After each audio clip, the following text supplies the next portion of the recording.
While you at it peeping this shit, go ahead to youtube.com/waterwave TV and subscribe to that shit. Yeah, you know the waves in it. Baseball when hitting a home run, hit it with the coldest rains. And even on my bad days, I'm a clutch to finish. The track diminished, the booth burnt, hands is itching. Damn. Welcome to the Waterwave TV podcast. Today we got Polo Scott in the building. What up?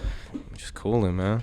We've been talking about doing a podcast for a while, I feel like. And I know. I feel like you sent me off, or I sent you off, or we start playing phone tag. It happens. And like even personally, I've been like really slow at booking podcasts, just with like a lot of shit going on, just trying to stay busy. But you know, this shit not easy, bro. Like I know you gotta edit this shit. It's an hour podcast. You got 5 cameras in here. I'm like, damn, he got this thing rocking. 5 cameras in here. It's the media center, man. XLR cables everywhere, man. I'm not even trying to figure out how it works. It's a lot. It took me a while to learn how to figure it out, but shit, you probably know a little bit about chords because you DJ. A little bit. I mean, if any of you don't know, this is DJ Polo Scott. That's my favorite meme I've ever made. The one where it's like, I don't know. It just keeps that going. That shit went viral. Everybody started posting it because they like that's how he be in the club. But that like, shit was funny. It's crazy because when I be out, like a lot of people just walk up to me. Like if I'm outside, I usually like when the pandemic, I was ordering everything in. But like when I go out to Target, go to the mall, whatever, people be like Polo Scott. I'm like, damn. Everybody know that's what I'm known for now. But I actually, I was listening to Rick Ross when I was younger. I was listening to he used to have to drop like Maybach music, and I went to a concert. He would roll it. Yeah, I was like, man, that's the coolest shit ever. Like before he came out, he would just have the DJ. He had a DJ's name Sam Sneak. I fuck with him still. Like I'll go watch live videos and type in Rick Ross live before I start DJing. And I actually wanted to rap, and I wanted to drop. And so I just started like, just making drops, fucking around with it, put some auto-tune on it. That shit sounded terrible. Like think of my drop with auto-tune. It don't it don't sound good. And then like I kept fucking with it, and then I really had to like tighten it up so I could push that motherfucker back to back. Like that's what make it stand out. If I just hit like a lot of DJs got you're in tune with DJ mix a lot. And it's like to shorten it it's up. Whatever. I wanted my shit to be like real short. Like that drop is less than a second long, and I could just keep hitting that motherfucker back to back. And I'll do it. You gonna go home, and even if you ain't like that shit, you gonna remember that drop. You gonna remember that motherfucking name. And so that's where it came from. It's good marketing and shit. I've heard of your name. You're one of the first DJs I feel like I've ever heard of since I was out here. I'm 23, so I was still a little new to the club scene when I moved to Minneapolis when I was like 19 years old, 18 years. Around there is like when I dropped out of college, moved to Minneapolis. But the first ever club I went to was Monarch, and I'm pretty sure you were DJing. That's where I met like YP and like shit. Back then it was like Anthony Miko was in there and shit. Like that's kind of how I met, and I definitely heard the Polo Scott tag like every time I've ever been there. Hell yeah, and other venues too. That's who we started out with at Monarch. YP put me on with Monarch. Keep it 100, bro. Yeah, how long have you been DJing at Monarch? Pretty consistently. Probably like 4 years now. Okay. 4 years. Like what happened was every Friday, or is it more than that? No, I didn't. It was just one-offs. Like it was just basically to start at the beginning of the story. I was a hooper in college, bro. Like I'm not even. A lot of people think I'm a lot older than I am. I'm young as fuck, bro. Okay. And so I was a hooper in college. And I was, running around, still getting money, like throwing parties here and there. I was doing concerts. I was going out to Arizona, like working with JT, JT Holmes, who got the clothing line, Modern Rock Stars. Fucking with him a lot, doing concerts. Yeah, shout out him. He just did that Suns collab. Yeah, that's my boy. Grew up with him since like 2nd grade. Like we was, North Side, running around on buses, looking for girls, all types of shit. That was my guy. I grew up with him. And then also Cam and Cam Bennett. That was another kid I grew up with, and YP. And so, anyway, we running around, we throwing parties here and there, but I also wanted to play basketball. Like, I was a really good basketball player. You went to Minneapolis North? No, I went to Fair School, but I also played for, like, Henry. Like, I played, Minneapolis schools, whatever. Playing, get a couple scholarship offers. I was like a D2 player, like, whatever. And so I still wanted to pursue that dream, and I felt like I was a D1 athlete, and these niggas is running around Arizona doing whatever they wanted to do. And so whenever I could, I'll go down there, I'll throw a concert, get some money with them, because I always kept a job or I was always hustling, whatever. And so, we brought Waka Flocka down there. We brought G-Eazy down there, Ray Shrimmer, and I'm putting up the bread, and I'm trying to, get this shit going. And anyway, so I work my way up to a Benz. I got a Benz. Okay. And I'm like, You know, that's every hood nigga dream. I got a motherfucking Benz. I'm 20, 21 years old. And so I'm driving the Benz. It's a used Benz. I buy it with 100,000 miles on it. Transmission go out. I'm hurt. I'm like, oh my God, I can't believe my transmission went out. Everybody told me the maintenance on these cars is terrible. Yeah. So I go and take it in. They tell me it's $8,500 to get this transmission fixed. My heart dropped, bro. My knees is weak. Probably the same price of the car, if not more. Yeah. My knees is weak, bro. I'm like, I can't believe this shit costs $8,500. I probably got like 5-6 bands, man. Because I'm only halfway working. I'm still hooping, traveling, hooping or whatever. And so I called YP. I said, man, get some drugs. It's time. We finna go to work. Like, and YP like, hold on. Before you do that, I met this club owner, and I know you've been practicing DJing or whatever. I can introduce you to him. You've always had the mind behind the scenes. Like, you a little bit quieter. You may not have been out there like that, but you've always been the promoter of putting this shit together. He's like, I can introduce you to him. YP takes me down to Monarch. Me and YP make a deal. I said, for you introducing me to this dude, I'm gonna make sure you eat. And YP said, say less. And he got me in the room. Once he got me in the room, I'm going to seal the deal. So he got me in the room, and I started doing some one-off shows there. And, you know, every other Saturday, a Friday here and there. And then we'll go on in the story a little bit later, but that's how I got in the door at Monarch before I was able to get every Friday night. Cool. Well, and when you first started at Monarch, was the vibe the same as it is now? Or did you and YP and everyone else who's kind of been hosting there the past few years kind of shape the way it works now?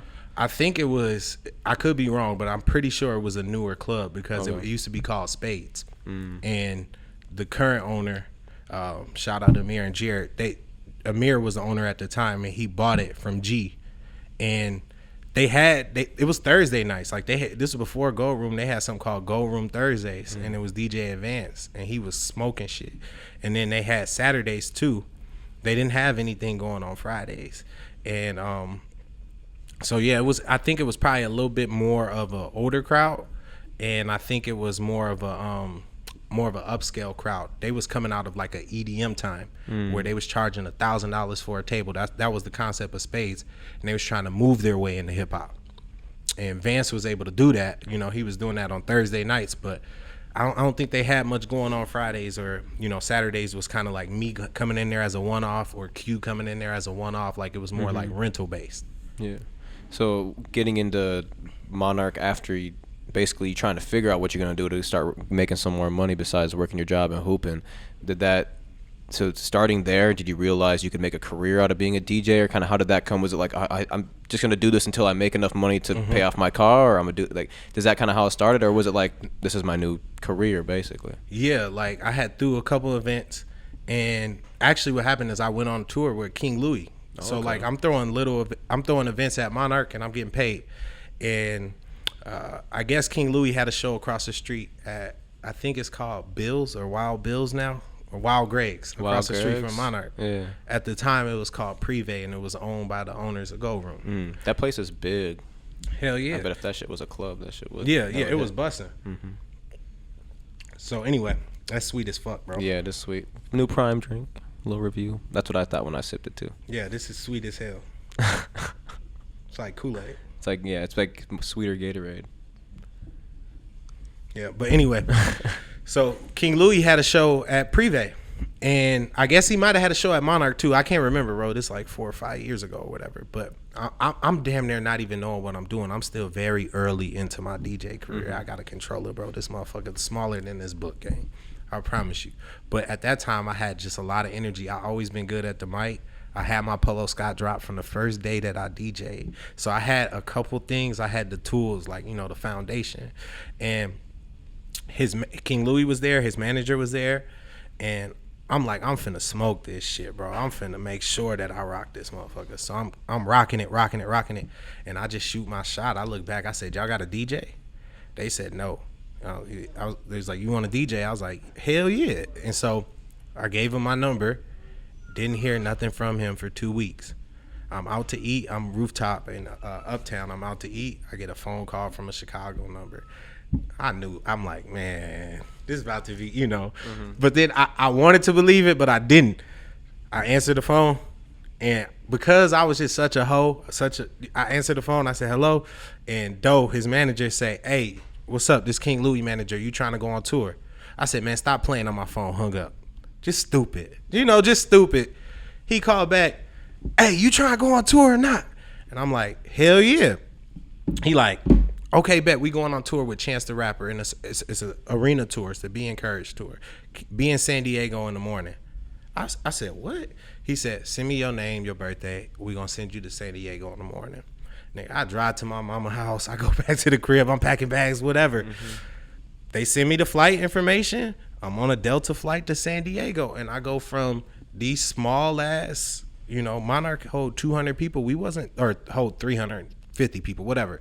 We was bringing in probably 200 people to Monarch at the time. I probably 10, 15 gigs into my career. I'll say 10 to 15 club hip hop gigs.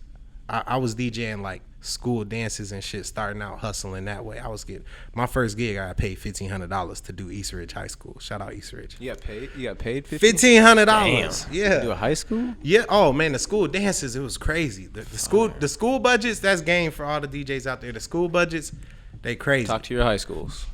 Yeah, for sure. Like you hit up your home high school. Hey, I DJ. Y'all remember me? I was a good kid, or I was a misguided kid, but I, whatever. Switch my ways. Yeah, and they'll fuck with you. But anyway, so I go out to San Diego, and the flight is a little bit delayed. And how these arena tours work, like the dude who I met, the first dude was the stage manager, and he's like, "My name is so and so." It's an old dude. He's like probably 6'6", gray beard, white dude, bald head, look like a biker dude. "Hey, my name's so-and-so." I can't remember his name. "My name's so-and-so. I did this tour for AC/DC. I did this tour for Led Zeppelin. I did that tour for The Roots. Da-da-da-da. You listen to me." I said, "Oh, okay." And he said, you do sound check when it's time to do sound check. And I'm like, all right, whatever. Where do I go? I just got these bags. I got this little-ass DJ controller. Where do I go? He said, "It's time to sound check now." I said, "Fuck, man. Like, can I put down I never even met Louis yet." Yeah. Man, I go out there to set up my equipment. My shit's so easy to set up, man. I plug in a USB cord, them red and white RCAs, and I plug it into this. This dude got a rack. You know what a rack is, right? Like where it's all the fucking plugins and yeah. He like, "This what you plugging in?" I said, "Yeah." Louis comes on stage, and we in San Diego. We in front of 10,000 people, and people always ask me like, "Are you nervous?" Or like, what was that like? I'm like, dog, it wasn't no time to get nervous. Yeah. I was blessed that flight was a little bit late. I didn't think about that shit. I'm thinking the whole way there, I'm trying to memorize these King Louis songs. I got it on repeat. But he sent you like the set, and you already had that loaded up, No. or you just listen to this music. King Louis from Chicago, I figured it out when I got there. King Louis not sending you no set ahead of time. He like, he was like, my music when I got there. I'm like, yeah, I've been listening to it the whole way there. And also I listened to, that music a little bit here and there. But it was never a chance for me to be like, I'm nervous or I'm relishing in the moment or anything like that. It was go to sound check. As soon as we got done with that sound check, he told me the songs that he wanted to do. He introduced himself. Super, super nice guy, bro. Like, I owe so much to that dude. And his manager. Introduce himself. We do the songs, and his manager just give me the 411. He like, "This is catering. That's our room. We got to be on stage at this time. Don't fuck up." I'm like, shit, nigga, I know how to do a job. I'm hustling back then. I'm like, man, this is my opportunity to get some money. We went out there, 10,000 people. We did the show. They said it's LA tomorrow. I'm like, oh my God, like this can't, I'm meeting Chance backstage. I'm skipping a lot of shit, bro. I don't do interviews or nothing like that, so I probably just rambling a lot. But yeah, bro, we was off to the races at that point. How many stops did you do? You do the whole tour, or is it like? I did. It's probably 75% of the tour. Okay. And so basically we go to LA. LA was the second day. That was the funnest place ever. I got some fun stories in LA. Like I met Rihanna there, bro. Like, yeah. How she performed, or she was just watching Chance? No. Chance. So the way that the tours work usually is they'll start you out in a smaller venue, and they do like an opener show or a filler show. So we do probably 8,000 people in San Diego. Then we go to LA, and we now it's time for the big boys. We about to start doing them NBA arenas. We about to do the Warriors arena, the Kings arena. And so we in LA and we in a bigger arena.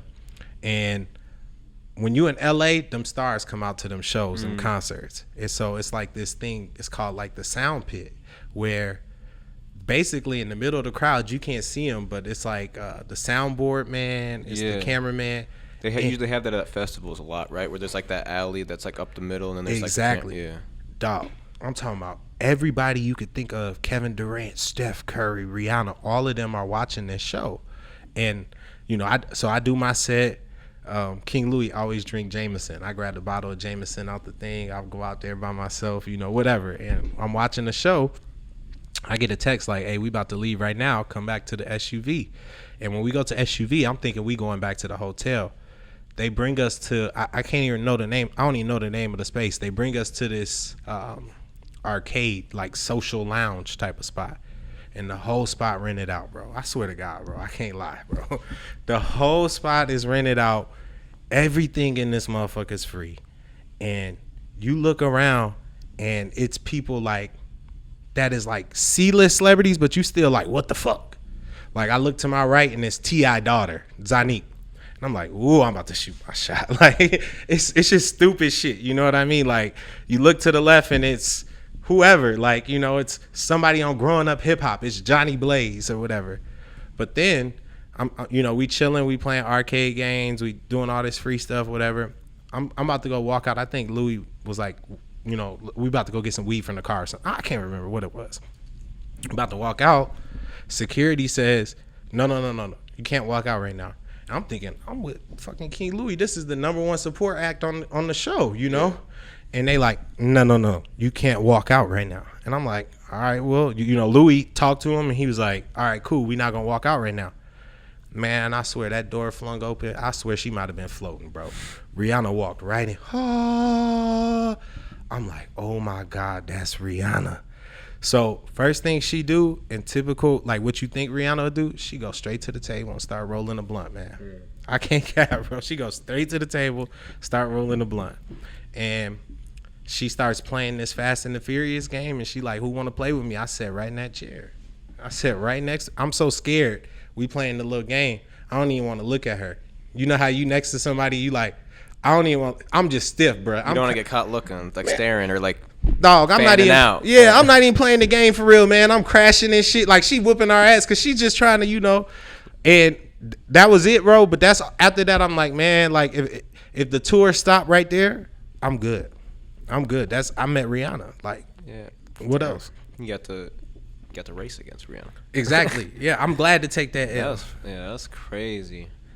That's so at that point, did you feel like you were like basically like, damn, I'm about to be a celebrity now, like, or is it more of like I'm out of place? That's a good question. I feel like even to this day, I always feel out of place, bro. I'm an introvert. That's probably why I don't get like I'm not the type of dude to be like running around and be outside I know I love performing. I love DJing.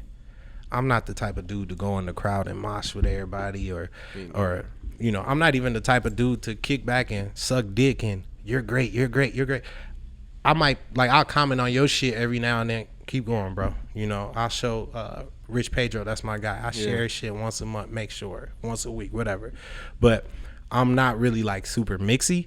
So I always feel out of place. But to answer your question, like, did I feel like I was supposed to be there? Hell yeah.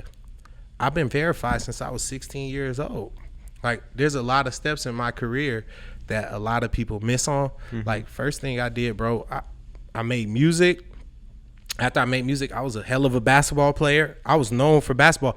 Bro, people to this day, damn, you up there, DJ? Nigga, you put 30 on me.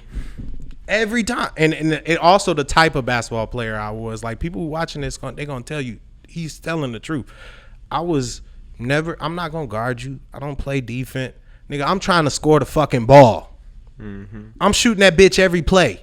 That's how I was, bro. Like that Mamba mentality. Yeah, like I got a little bit of like, I don't know, crazy in me where like I just, you know, I pick up on one little thing. If I feel like you slighted me in the smallest way, I'm not going to be the guy that talks about you on Instagram or Twitter, bro. I'm just going to whatever we doing, I'm gonna step on your neck. Like that's what I want to do. I want to, if you say something about me, if I see you commenting on my game, bro, I'm trying to put 40 on you.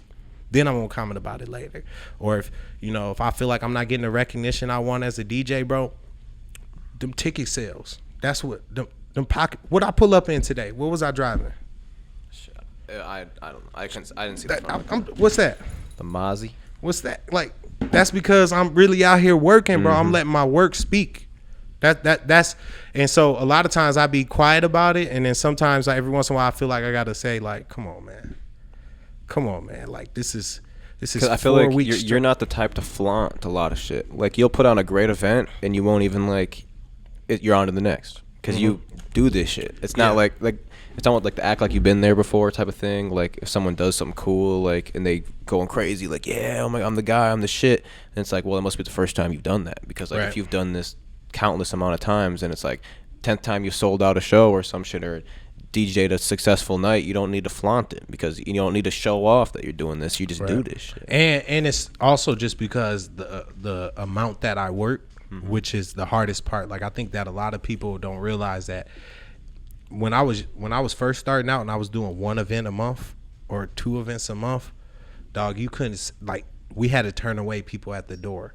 And so now 3-4 times a week, and 4 weeks, I'm working 12-16 events in a month and still trying to sell the same amount of tickets To each night, basically.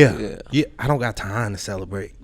It's like one of my goals when I was shout out to Jeremy, he do a lot of my flyers. I started out doing my own flyers, and then I couldn't keep up with the volume that I wanted to do. And so, because what I want to do is, when I have a Friday, I need that, as I'm posting the videos from my current Friday, I would like to post a flyer in between those videos. So, like, I'm taking a picture of the crowd now, or a video of the crowd now, and then the next slide you see is next week's flyer.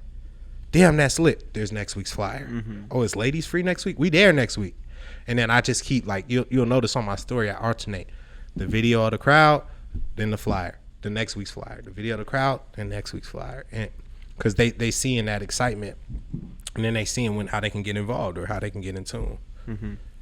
Is there any DJs that, like, inspired you to, like, pick up the skill? I know you mentioned a few names at the beginning in, like, DJ Advance, like how you kind of seen him maybe before, like, when he was transferring into Monarch. But was there like a DJ that you looked up to, like you said, Rick Ross and their crew, like, that you were like, I could do that, or I want to learn how to do that? Not really, like, inspired me to start DJing. Like, I was promoting at first, and I was throwing those concerts in Arizona, and I did a show with Chief Keef. And long story short, Chief Keef was an all age show, and he decided he didn't want to show up till like 1:30.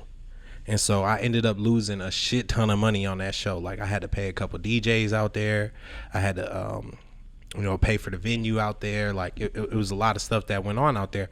And I'm like, dude, how do I cut out middlemen? And how do I cut out middlemen? And how do I ensure that I always get paid?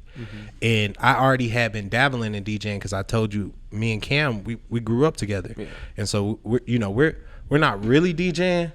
We doing school dances. We doing, bandos. Like, he probably told you, I think I seen his interview on here where he talked about we breaking into parties or breaking into houses and throwing parties. That's a true story, bro. Like, we really used to do that. But it's really breaking in the party with a speaker, throw that small ass controller. You can't even really DJ on that, And so that's pretty much how it started out with DJing. And then once I lost that money on Chief Keef, I'm like, all right, let me really learn how to do this, because I know how to make the flyer. I got the artist contacts. I've been booking these shows since I'm probably 16, 17, 18 years old. What else can I do to maximize my income? And also, I felt like I could be good at it. Like, I'm like, you got the energy, you could be good at it. And I started doing it. YP put me in contact with Monarch, bro. I fell in love with it. And then after that, you start getting the success. You start going, within my first year of full-time DJing, I synced the whole country. What more? I performed at XL Energy Center, and then left and got on a plane and went to the next city. And I'm like, damn, within my first year, got a lot more success than a lot of people, and I just felt like God was blessing me so much. I'm like, bro, this is what you're supposed to do. Like a lot of people, you know, you want to be a basketball player, then you end up one of the best coaches. You want to be a rapper, you end up one of the best DJs. You want to, you know, whatever. And for me, I'm like, man, I always wanted to do music, or I always wanted to be I love music so much. Never thought I would DJ, but it kind of ended up that way. It's fire. Yeah, you were literally just blessed, destined, what word you want to use. That was like that. This is what you're supposed to do with your life. Do you have like a deeper end goal than like DJing? Do you want to like you said, like maybe like you can level up in life, or like maybe you're destined for one thing and you find out another thing later that you're good at? Like, is there like a greater end goal to your DJing career that you want to eventually build up to? Yeah, like, I mean, of course I want to be successful. Like, I already do a lot of other things business wise. I like putting other people on. Like, one of the biggest issues that I had with my career is just like having the venues, or having people open the door for you to work with you. And I feel like it's almost like my job to, you know, if somebody working hard, to help them out. And so like that's why I keep, every time it's like a lot of DJs in the city, you'll see their first show is at Monarch, you know. And that's because I'm trying to keep my pulse. Like if you write me and I see you decent, I'm gonna give you an opportunity. Like your boy, like Kessel. Yep. Come on, Yeah, you trying to work? Peace Boy, come work. Years ago, A1, Newski, let's work. Whoever, K Reese, let's work. Like, and so I do like doing that because I know how hard it is to get that opportunity, and it's just, you know, it's a tough door to break down for a lot of DJs and a lot of artists. Mm-hmm. Do you have like if it wasn't the tour, or maybe if it is the tour, do you have your favorite experience or second favorite experience along your DJ career? Because I'd say maybe the tour may be it, but if you have another one that's like remarkable, that was like, because I mean, meeting Rihanna, that whole tour, like that just sounds like some crazy ass shit already. But was there like a night that you were like just happy as hell that this is your job, and like you just like thankful as hell? Like, right. Yeah, I think probably the tour performing at Excel, but honestly, like I at that time I was so green, like I didn't know, dog, if I could do that tour now, you know how I would be so on, like I wouldn't even accept you'd in be able the to moment. like make a name for yourself on the tour as well, instead of just being like the DJ for them. Man, look, a lot of people delusional. I knew I wasn't that. Like just I'm like, I'm not that. So while I'm on tour and everybody sleep, I had them headphones plugged in and I'm practicing I used to practice 7-8 hours a day. They like, we about to drive to Utah. Like, I'm like, all right, cool. We going to Canada somewhere. All right, cool. I'm about to practice the whole trip. I learned how to DJ on that tour. And so because of that, that was the best thing for my career. I was never scared of a crowd. Yeah. I learned how to actually DJ. Like sometimes I'll be getting on myself because I'm like, man, you're not even DJing for real. Like, you know how cold you is. A lot of times I'm DJing for the crowd and, you know, making sure that they're satisfied.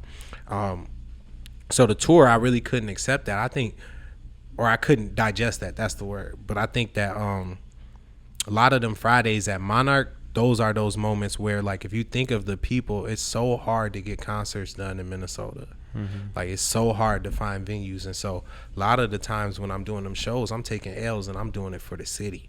And so, like, when I bring somebody like Lotto to the city, and I bring City Girls to the city, or, you know, whoever it may be, you know, you can go on my Instagram and look at the highlights and you can see 50 shows and they all say Polo Scott Presents at the top. And I'll tell you that 50% of those shows is probably losses, you know. But a lot of those shows where I see everybody like, man, that I had one of them nights, or, you know, you might even hear me say it on the mic, it's about to be one of them nights. Shit. Like once I start doing that, that's fun to me, bro. That, you know, I'm like, cool. I don't have these huge aspirations of leaving Minneapolis, and I love my city. That's good. I love everything about it. I think like a lot of the conversations I've been hearing on these podcasts, it be cracking me up. I'll be like, man, y'all so focused on having these big ass, wide ass audiences, which is great. You want to be Drake. There is nothing wrong with being Vince Staples. I promise you, Vince Staples got a audience of 5,000 people they'll all spend $500 with him, and he got a big ass house because he said, I'm going to zero in into that audience. There's nothing wrong like with not being the most famous. I may not have the most followers, but the people that fuck with Polo, they know it. They know that his events is what it is. Yeah. And so I think that a lot of people just, they get too focused on becoming this big star. You see my vision, bro. You like, the vision is focused. It's on Minneapolis. I don't want to ever leave. I just want to build whatever I can here to the best, to the fullest. I seen it. It's good out there, bro. But it ain't all what everybody like. You could build what you want to build here, and it's good. It's okay. Mm-hmm. I mean, what do you like? How you're saying you stay? I think a lot of people need that mindset of like, you can build it here, or at least start here, and then maybe you'll attract others because they'll realize that because the amount of people here that can support you can take you to that wider audience. You don't need to start picking and choosing from other audiences until you can get the one in your hometown, your city, your state. Mm-hmm. I think that's where everybody should build from the ground up. What do you see like in like the club scene out here that like we're missing compared to like the other markets you've been in, like you said, like Arizona and the Calis, and like what do they do that's like, cause I don't see too many celebrities just deciding to come to Minneapolis to go to the clubs for the weekend, but you see that happening in like Scottsdale and shit like that. Like what are they doing that's so much better, or is it just like, I guess, what are they doing that's so much better than what we got going on? I don't think it's a whole lot different. Like when the celebrities come here, dog, hey, please do this for me. Please do this. I'm gonna send you some videos of the celebrities that I brought to Minneapolis and what they've said after. I'm gonna send you what Asian Doll tweeted after she came. Okay. I'm gonna send you what Dream Doll said after she came. What Ari, whatever G Herbo baby mom said after she came. What Duke said. And I'm talking about, these are public tweets. Mm-hmm. You know, and I don't know if people not seeing them because they following me, but they like, Minneapolis the most lit city in the Midwest. And I ain't just talking about Monarch shit. Babyface Ray went to Gold Room and said the same thing. And so one thing that they do got is hookah. There's a lot of like, just like other states got hookah lounges in the clubs. The clubs. Yeah, and that's a big deal. That's like you'll get that on riders from artists that say, give me 2 hookahs, especially the women.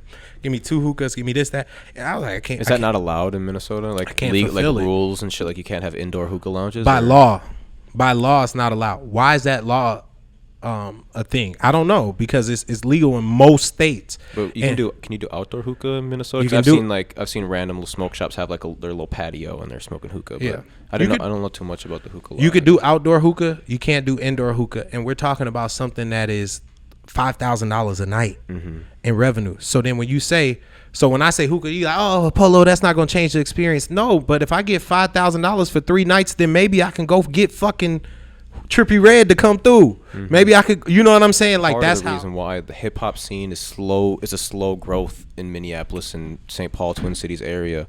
Is there's just not full support or full like recognition for what the fuck is actually happening out here fully. Yeah. Like when it comes to news stations or. Can I talk about that? Like, yeah, let's talk. I think that when it comes to music in Minneapolis, I think that the number one thing we missing, and it's like, a lot of us are misguided and we like, everybody's hating on everybody. Fuck no. Do you know how much this conversation happens in Minnesota where they like, let's stop the hate, let's join up? Every day. In Chicago, you start getting on, somebody might shoot you. Go try to get on in some of them other cities that y'all talking about. It's people really like, y'all sound ignorant when you say, oh, look at Chicago, they got Lil Durk, Chief Keef, and Juice WRLD. And then I'll say, and G Herbo. And then I'll say, they got L.A. Capone. They got King Von.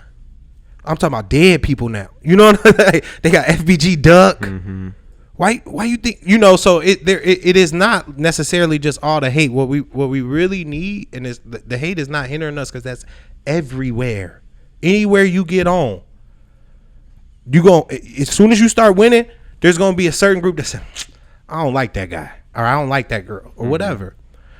What we need is money and organization. We don't have production labels in Chicago. Just please, if I'm lying, I hate when people get on here and they get to capping and they don't tell people the truth on why they not getting on. Go look at Chicago and those people that get on, and go look up 1500 Machine Entertainment, I think, or 5150 Machine Entertainment, and you'll see why G Herbo got on. Go look up Lawless Inc. and you'll see why King Louis got on, Katie got bands got on. Go look up. They got production labels in place. With many and they got small budgets. They got a $50,000 push, $100,000 push, get you to a certain point. So then when you ready for Atlantic, when they call, you got a little bit of jewelry on, enough where that shit means something. You know, with us here, they say, well, nobody getting on from here. It is people getting on a little bit here. Nemic Revenue signed to a production label. She one of my favorite artists from Minnesota. I turned on Madden the other day. Her song was playing. Yeah. She was on tour. She was signed to a production label. She got a little bit of money. Shout out to people that's behind her. A little bit of money that's behind her, and she was able to get that push. One of the biggest pushes that we got in Minnesota, and it's a little bit more on a underground type of backpack type of rapping. Hopefully they don't take that as disrespect, but they failed a little bit because of some sexual harassment stuff. I'm blanking on their name, bro. Rhymesayers. Again, production label, indie labels that got a little bit of money.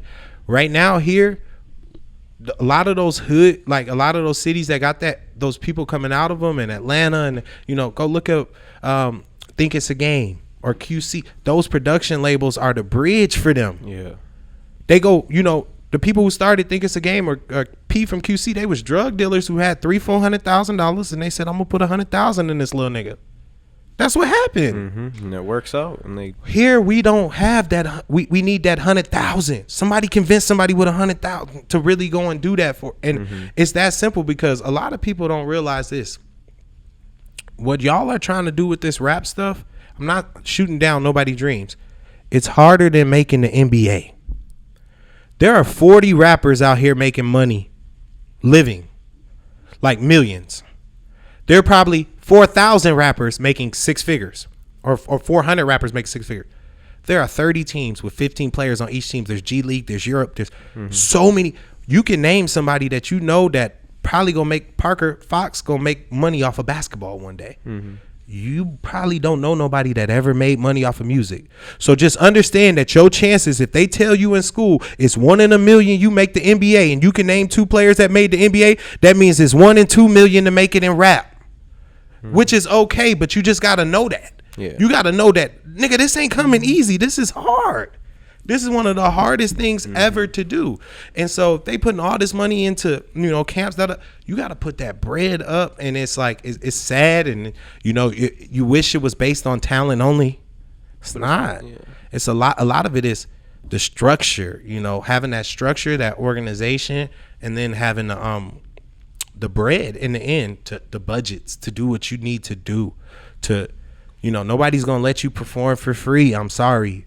Nobody's gonna let you just get posted on Shade Room for free or their platform. But you can get posted on Shade Room right now for $1,600. Yeah. So imagine if you had $100,000 budget. Could you manufacture a buzz? It's sad. I know. I didn't make the rules of the game. That's really what a lot of people don't notice. You can't just make good music nowadays. It's just so oversaturated with everyone else marketing themselves that you have to keep up with the people, with everybody else. Right, exactly. You can't, and also you just, you know, when you understand the rules of the game that you playing and understanding that this is harder than making the league, then you toughen up, and you're not a bitch no more. And what I mean by that is, like, I don't mean like, you know, everybody say, I use bitch a lot, and people be like, don't call me a bitch. What I mean by that is this: you can't be soft when things don't go your way. You got to keep fighting, like I heard this conversation. I actually seen this. You got Live on Lake Street on here. Shout out Southside Chief. They had that conversation about gatekeepers, and I don't subscribe to it, bro. I don't believe in gatekeepers. I don't believe in that. Like I told you before we shooting the podcast, I said, I think, or maybe we was already recording, but you was like, you know, what's pushing you? I'm like, bro, I'm crazy, bro. I hold on to something for 2 years. Like, bro, I remember it was, you know, somebody I mess with, DJ, bro, I'm gonna make more money than you for 5 years straight. I'm gonna have more gigs than you, whatever. Like, you gonna know. If you work in the community I work in, you're gonna know. You're gonna know. Like, maybe the crowd don't know because they look at followers. Maybe they look at blue checks. But you know, because you get booked and I get booked, and you know our rate the same, and I'm booked 16 times and you booked once. So, and you gonna know because I got booked 16 times and I sold 300 tickets each time. You got booked once and you sold 250 tickets. I said, damn, that was one gig. That's one gig. You couldn't sell out one gig the month. They only got one chance to see you all month. So when it comes to the whole gate, the reason why I bring that up with the gatekeeper conversation is that, bro, y'all think these Minnesota niggas got too much power. Who holding you back? Nobody. Come on, man. That's what there is no such thing as a gatekeeper out here. There ain't nothing to keep. Come on, God, thank you. There ain't nothing to keep. Hey, look, I'm pretty sure there was a time where you was working with people or you wanted to work with somebody and they said no, and you said, okay, I'm going to start my own podcast. Like, I'm going to do whatever, I remember going to somebody and saying, can I please get on your night? And they said, no. And then I said, okay, well, I'm going to start my own Friday. And then pretty soon their nights start dying out a little bit. Like that.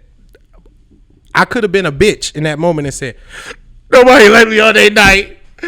I'm gonna tell Waterwave. Oh my God! But that's how people be all the time in the comments when they ain't on the concert flyer or some shit. People love whining. You see me comment on it. I say, man, I gotta keep working, gang. I gotta keep working. I got a different mentality when it comes to it. But also, I know what validates me more than anything else is just the people. If you, they're gonna buy tickets to what they like.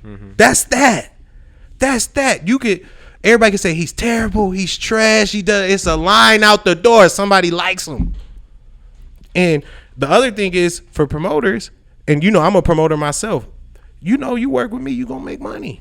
It's that built-in audience. You gotta figure it out. I think the hookah thing is a good point though. That should come.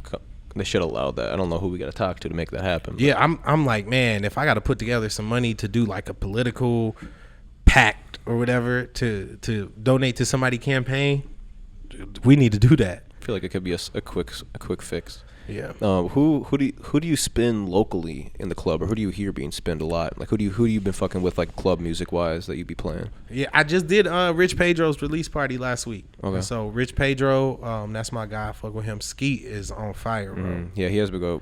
That on the mic thing, or on the block thing he did, that shit was fire. That song, I was looking for that song, but he didn't drop it on all platforms. I was looking for it. I was like, that shit's fucking. Yeah, he got that. He had a year. Like, I'm waiting for him to get a deal. Like I tell Q that all the time. I'm like, bro, he's out of here. He's a star, bro. He got a couple records where I feel like they already ready, and he's making a little bit of a buzz. I think he at that point where how we said you get that production label, they get you to a certain point, and what the production label is supposed to do is they supposed to have that connect that say, hey, we got one.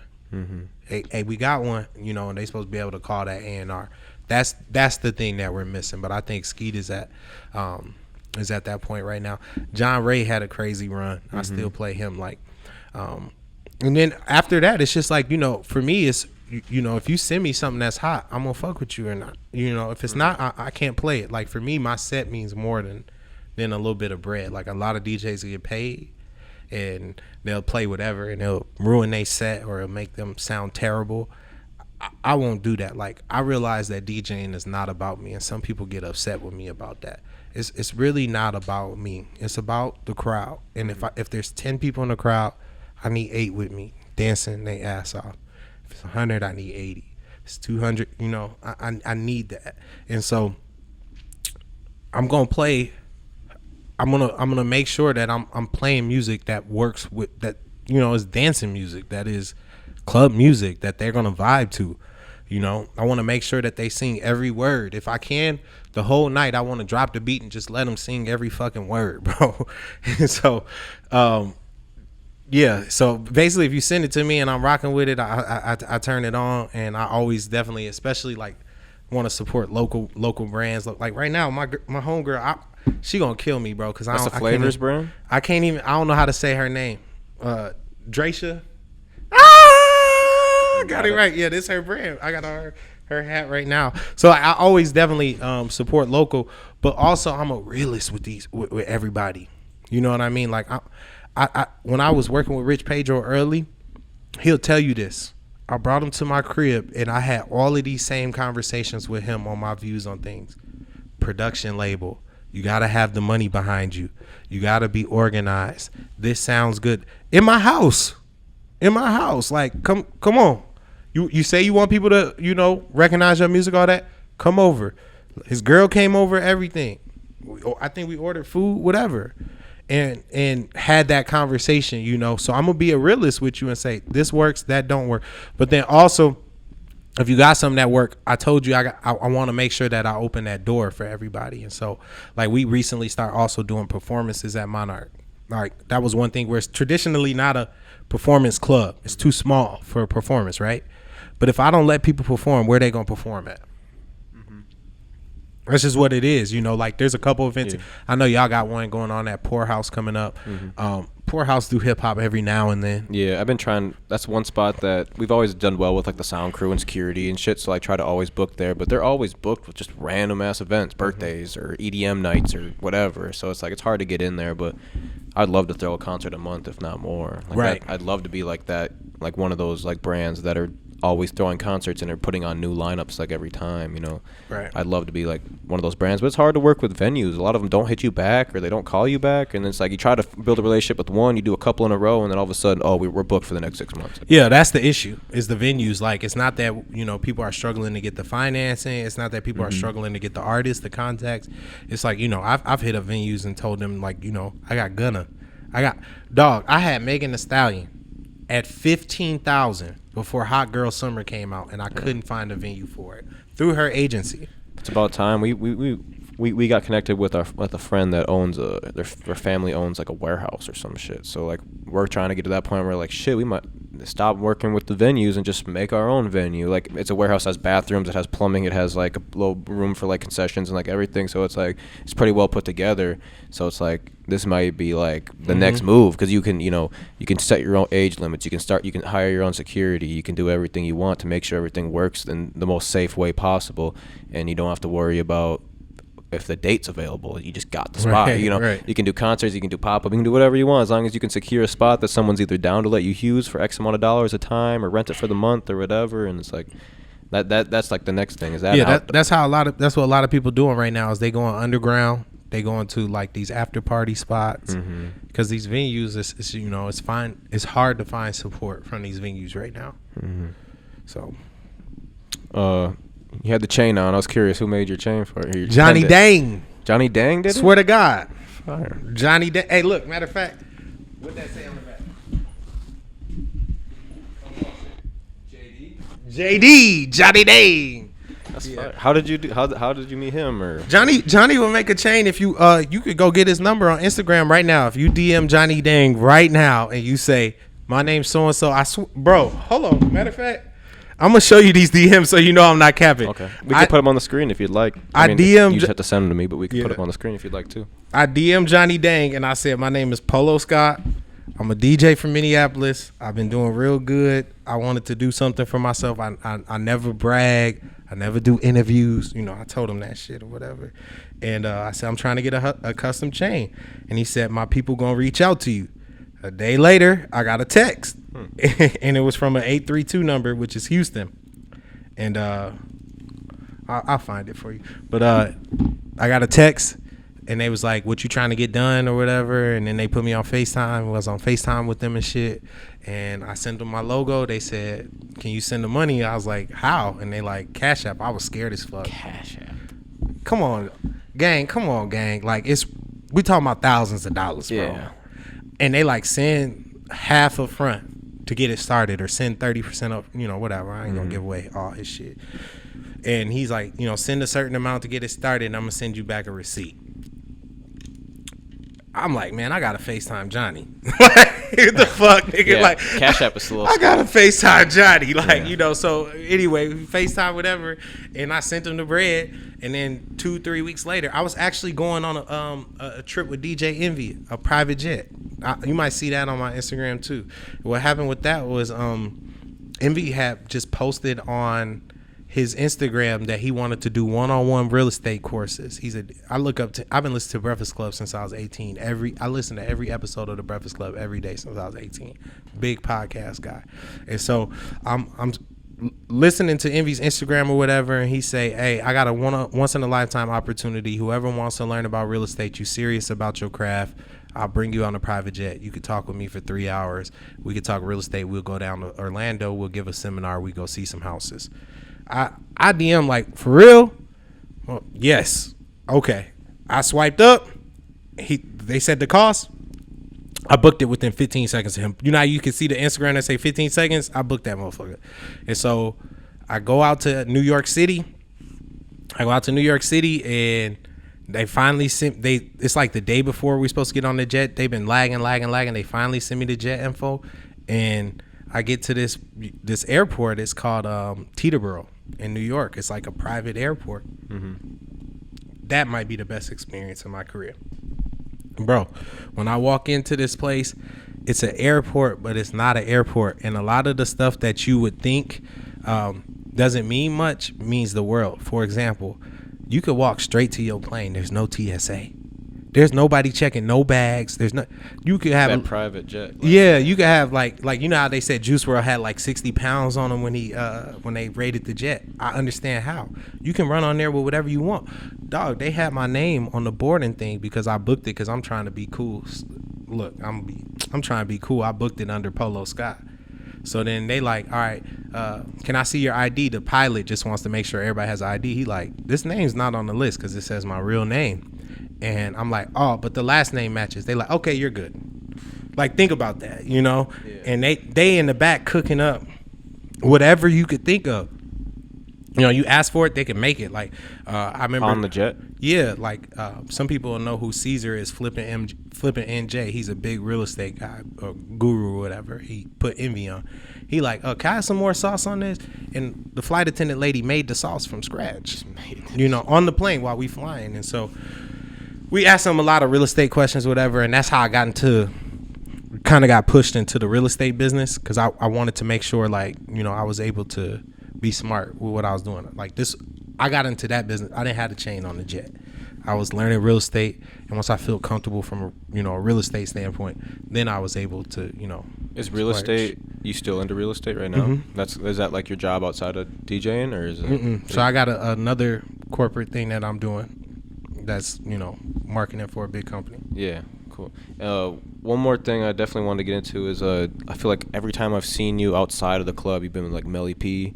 I don't know what's your relationship like with him, and like you guys have definitely both been like you're probably like, I don't know exactly how old are you, but I feel like you're probably at least a couple classes ahead of me. Yeah. And you guys are like I consider like your generation of pioneers of like you guys are shining right now, and there's like the new like my age trying to come up and like learning from a lot of the shit that you guys do. So like how did you guys meet, and like what's your guys' relationship? That's funny because Melly P actually a lot older than me.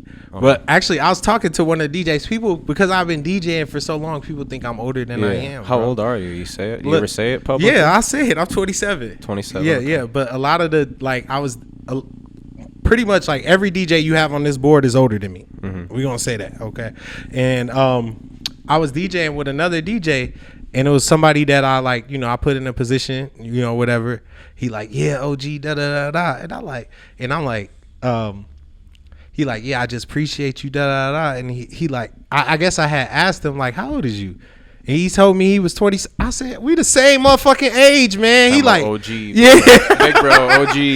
I'm like, he like, nah, you been in the game for 5 years, you know? I'm like, oh, okay. That's kind of how it goes. It's how long you been in the game instead of how old you are. Melly P graduated like, oh, don't cut that out. Gang gonna kill me. Back in my day. No, but yeah, Melly P is older than me. You can say that. And so, Jackson, if you're editing this, cut out when he said he graduated. Yeah, the year. Just cut out the year. Don't even cut it out. Just bleep. Yeah, just bleep the shit. Melly P graduated back in. Do that. But going back to basketball, I was playing basketball and I was on scholarship, and Melly P was kind of like in the streets a little bit. We was having like these fall leagues or whatever, and Melly P would come up there, and we got a little cool there. And then so we kind of knew who each other was. Mm-hmm. And then probably about 3 or 4 years after that, he started cutting hair, and I got a haircut by him. And you know, we felt like we was on the same wavelength. Like I was probably 21. He's like, damn, you smart as hell. Like, you know, and he like, man, I'm keep you around, you know, whatever. We just started talking a lot, and I got Monarch, and I had him start hosting Monarch events for me because I knew as a barber he had a lot of people in his chair coming in, and so we got a little cool after that. Then the tour happened. I went on tour with Louis and them, and shit, we on tour, gang. I'm talking about we on tour for 3 weeks, man. My shit is fucked, and I'm like, man, I'm about to call my barber out here. I'm like, and matter of fact, it might be an opportunity for him too. Going back to just giving people opportunities. I said, Louis, can we get a flight from my barber? Will do. He said he can cut hair. I was like, yeah. Melly P was like, you don't have to get me a flight. I'm getting my own flight. We was in Boise, Idaho. Melly P, we leave in Salt Lake City, Utah. Melly P flies out to Boise, Idaho at 10 in the morning, and we not that close at the time. I'm telling you how we got close. And he flies out to Boise, Idaho at 10 in the morning. We getting flat tire after flat tire in Utah trying to make it to the airport, and we miss our flight. So now Melly P is at the airport by himself in Idaho. He don't know me like that. I'm like, I promise you, we not gonna miss the show. We gonna be there. Melly P waits. We finally find a flight and we get to Idaho. The show starts at 8. We get there at about 6:30. Luckily, the arena is probably 10 minutes from the airport. We get to the arena. Melly P cuts my hair backstage in front of Louis, Chance the Rapper, all the background singers. And Melly working for Aqua at this time. Melly don't got his own shop yet. But once he cut my shit, it's lit. He charging $100 a head back there. So Melly cutting background singers. He cut King Louis hair. Mm-hmm. And Melly a real dude. He like, I've always appreciated that opportunity because he was just still getting his foot in the door for a barber. It's like it grows exponential a lot of times where you cut 2 celebrities, then you cut 4, then you cut 16. You know what I'm saying? Then you cut 64. Then you cut 256. Like somebody gonna catch that math I just did on that. That was real good. But anyway, so Melly P cut King Louis or whatever, and then after that we just really like we became real close. Like we talk. We give each other advice. Like even though we in 2 different fields or whatever, we give each other advice. Anytime I'm trying to do a show, what you think about this artist? This person acting this way. You know, should I fire this person? Should I like down to that level of we talk about everything, and that's like my brother for real. Like I really love dude because dude give me so much advice. Him, my girl, my mom, my brother, them 4. I talk about. That's like my brain trust, you know. I know it only say like Polo Scott presents because I'm not working with no promoters. I talk to the barber on who I should book, you know. But that he has such a good business sense. Like he may not be like he just know what he's doing. Like he's a marketing genius, and he not necessarily gonna go out and get a 36 on the ACT. But you don't get to where Melly P is without being a smart motherfucker. Mm-hmm. Definitely made his way. Is there anything else you'd like to add before we finish out? Nah, shit, man. I appreciate you having me, bro. I just want to shout out Free Fridays. I'm working. I actually opened up again where now I'm working at other venues. For a second during the pandemic, I only wanted to really work at Monarch just because it's like it was just so limited, and I didn't want to be involved in a lot of like bad events that I couldn't control, you know. Mm-hmm. And so, but now I mean, like I've been working at Union a lot. We was doing Hush Thursdays at 7 before they had to shut down for a little bit, but I'm sure they'll be back open. But the main thing, Monarch Fridays, Free Fridays, we always, dude, the one thing I want to say about Free Fridays before we go is like, we show so much love as far as the things that we do for the city. We give out free drinks. Like we the only people in the city. I'm probably about to use a bad word. I shouldn't say. We not trying to rape nobody. We not trying to rape our customers. We not charging you $1,500 for a booth. We not charging you $100 at the door to get in to see your favorite artist. You know, we letting in. You get to Monarch before 11:15. You getting in free on Friday. You know what I'm saying? And women, y'all getting in free. We do a ladies' night damn near every other week, every 2-3 weeks. We giving out free glasses of champagne. We giving away booths for, you know, and that is by design. Like when I went into it and I said I'm gonna do this every single week. I started out and I was doing those one-offs. And I said I'm gonna do this every week. I said, man, you can't be greedy with an opportunity like this. You gotta, you know, I could probably go for a quick buck and sell, you know, $1,500 tables or whatever, but a lot of times we do them customer appreciation nights. Like you'll see the next event. I don't know if this is going to be out by then, but it's called I Got 5 on it. You got $5 drinks, $5 entry till all night damn near till 12:30. $5 drinks, $5 entry, 3 bottles for $500. That's unheard of right now at a club in Minnesota. And so and we've had nights where we, you know, charge more. So we could get more, but it's just like we want to build a consistent, deep audience. Going back to what I was saying earlier, I want a group of people who gonna fuck with us and just know what it is. I don't care about having the biggest widespread. If I can get, you know, a deep audience that truly understand what's going on, I'm good.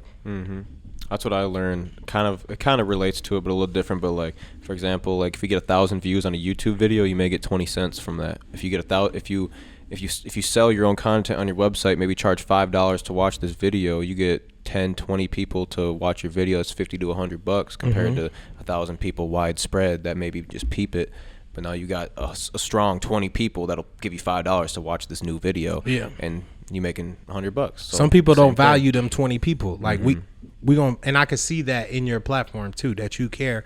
Like you wouldn't put in this much effort if you didn't care about the small, even if it's a small amount of views, bro. Like I rock with that. That's cool. Like, you know, and I just think we getting our sights set a little bit. You be reining people back in, bro. You be like, hold on, man. Let's worry about Minnesota. Let's get it, and it's not a bad thing. Like I feel like people try and put this stigma on Minnesota. I'm moving. Nobody likes my DJ, and I'm moving next week. Like you just finna go to Arizona and you the hottest there. I'm back in 3 weeks. It's like, I swear, for example, this podcast room didn't come from day one. Like we had to grind our way up, get people to see why our podcast was worth doing or our brand was worth backing. Like that shit doesn't happen overnight. We're almost on year 4 now, or we're in year 4, I believe, of Water Waves. So that shit does not happen overnight, and we're nowhere near where we want to be yet. So like, but with Patreon, with OnlyFans, with all of that type of stuff, bro, it's gonna be a way for creators. But you gotta stay the course, no matter what you're doing. You gotta stay the course. And don't be a bitch. Find a way to make yourself different from everyone else. Facts. Do it. But appreciate Polo Scott. Appreciate all the wisdom, all the nice shit you said. Definitely the stories. This man got to meet Rihanna. I mean, shit. Facts. Price went up after True that. Story. Facts. But it's true. Go check out Polo Scott. His Instagram, all the socials that matter will be in the description for this. Free Fridays every Friday. But yeah, this will probably be dropped after our concert, but you know, we had our concert on Friday. I was gonna say come to our concert instead of the next Free Friday, but it'll probably be out by after that. But Polo Scott is DJing the Lil Keed show, which you might have heard on the Jordan interview that probably dropped a day or two before this. That's gonna be cool. Side Reel coming back to town too. Facts. It's gonna be a good night. I'm excited for that. But yeah, tap in. You know, we got the shop at 1521 Como Avenue Southeast, Minneapolis, where we sell the shoes, vintage Minnesota brands. And we got our studio for booking. So all you artists that need a better engineer, book on our website right now, waterwavetv.com. We had Polo Scott. We had Polo Scott in the building. Appreciate you, my guy.